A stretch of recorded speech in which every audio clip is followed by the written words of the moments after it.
Getting a look at new illustrations tonight of conditions in some of the migrant holding facilities along our southern border. They come as customs officials keep up their pushback against allegations of inhumane treatment at the centers. Correspondent Anita Vogel has the latest tonight. This is a combination of toilet and sink, and the sink provides fresh water.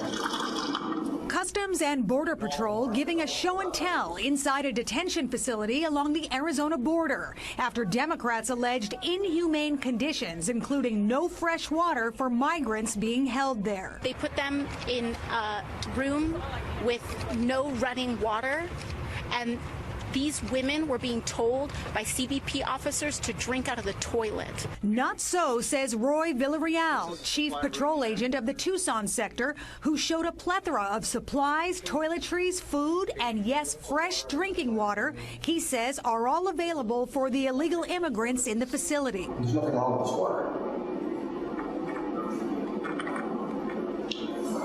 We're not forcing aliens to drink out of the toilet. The latest back and forth comes after some Democrats have called for the detention facilities to be shut down over what they've called squalid conditions. President Trump had a different take on Twitter, tweeting, quote, "Many of these illegal aliens are living far better now than where they came from and in far safer conditions."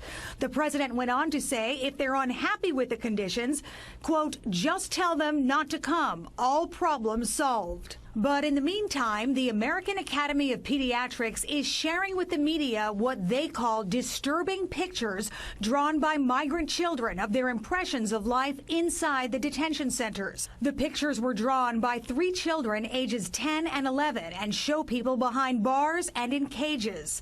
The acting Secretary of Homeland Security has been meeting with the American Academy of Pediatrics since December regarding concern for the underage detainees. He says he thinks things are finally improving. I've been sounding the alarm for a long time on that. We had 2,500 kids at one point in late May and early June in our custody, and many of them had been there for several days. An unacceptable situation by any measure.